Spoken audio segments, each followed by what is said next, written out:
Yep. So I'm gonna go over Friday price action. Um, I'll do this. So pretty much what we saw on Friday on the weekly. So previous week was a weekly cycle PSP, and then let's see PSP, and then on top of that on the daily chart we had Dow close way above the previous week, while ES and NQ were significantly below that week the whole time. So that led me to believing that this week is going to stay in a range. We're in between this range as well. So I wanted to see the range get swept, but not continuously because it's still August. So going into Friday, I pretty much saw this.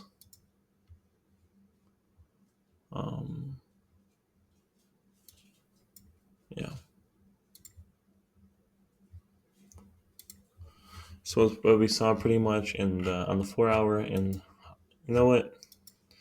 Me personally, I see this bearish. We have a week right here, the monthly cycle, right? Monthly, and then I don't remember if we had a weekly here or not. I don't think we had a weekly, but we had a monthly with a 4 hour PSP right there.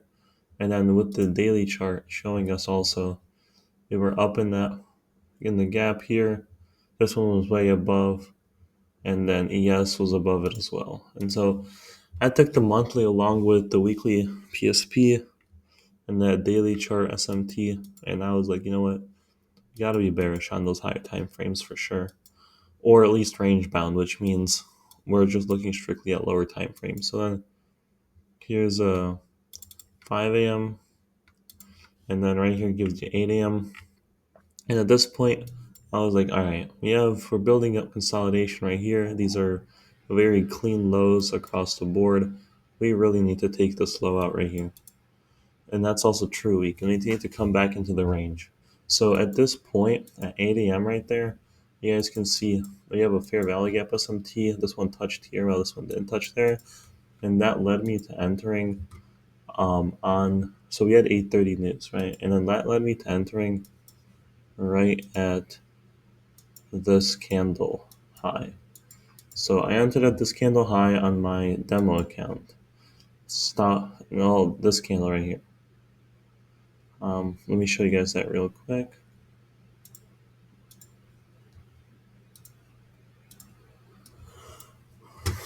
So there's the Express account. So I entered at the candle right after that, and I just pretty much put a stop loss,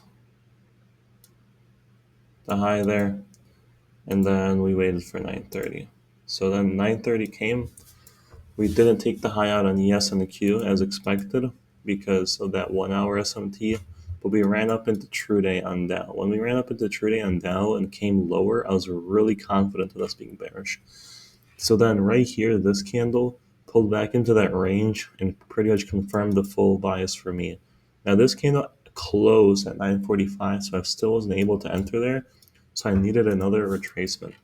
So I waited for the next possible retracement, and obviously this was pretty clean, but it's before 9:45, so I can't do it. So then I waited, and then I saw this right here. You see how this one pulled back into the gap, and this gap wasn't touched. So then, bam, this was an SMT, and there I took my entry on my Express account. So right there is the 1 minute. So saw the SMT, and I entered on the Express account.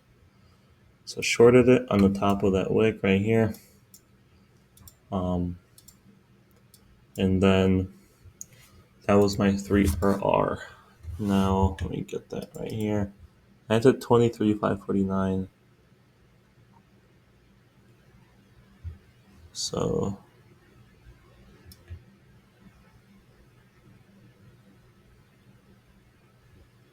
yeah, I entered right there, and then my stop loss was that swing high, and then target was 4RR. This was 100 tick stop, so I targeted um, like that. So then, obviously, okay. So the big takeaway here is I entered right before news. So my entry was at 9:55, which is low key aggressive. And the big takeaway for me in this case was first of all we pulled back. We hit near the opening gap. We pulled back pretty aggressively back to my entry. In most cases, I tweak out in this case, and I mean in most cases when this happens, it usually reverses against me. But I'm not. I was still holding it because we had a PSP right here, right? And if you see, look at the PSP high. So this candle right here didn't go above the wick, and while this one pulled above it. So then also this was an up close PSP, and that it pretty much followed pretty good structure. So the moment I saw this body close lower, I was like, all right, I'm for sure bearish. Like it's for sure hitting TP because the 10 a.m. retracement was over, and the 5 minute PSP there was just phenomenal. So then it hits TP, and then perfect. So there was that. And so that trade paid me 2022 because risk 500 to make 4RR. So you see one trade a day, only one a day. We'll see how next week goes, and I'm just sticking through to it. Now the practice was going pretty well this week. You saw that one today. Had another really good one on Tuesday. Took a normal L yesterday, and Wednesday was also good. But the practice one is just there just because. And then I obviously have my combine, but I haven't touched it really that much. But anyway, so that's where I'm at currently. Then the rest of the day just shopped around after we took that low. So we took that low and it just chopped around because we're still range bound. Now, going into next week, next week, what I want to see, honestly, is I want to see these lows get swept. I don't know if it's going to happen. I really don't.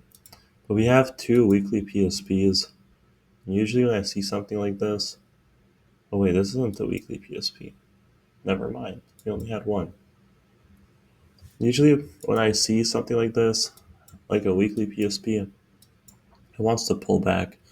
And the annoying part about this one is that Dow already pulled back into this gap heavily.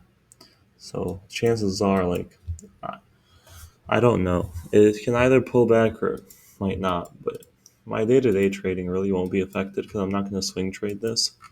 So I'm fine. But the only way I would swing trade it is if we do get down there, because at that point it's a pretty logical buy in my opinion. But until that day happens, we're chilling where we're at. So that's about it. I'll talk to y'all later. Adios.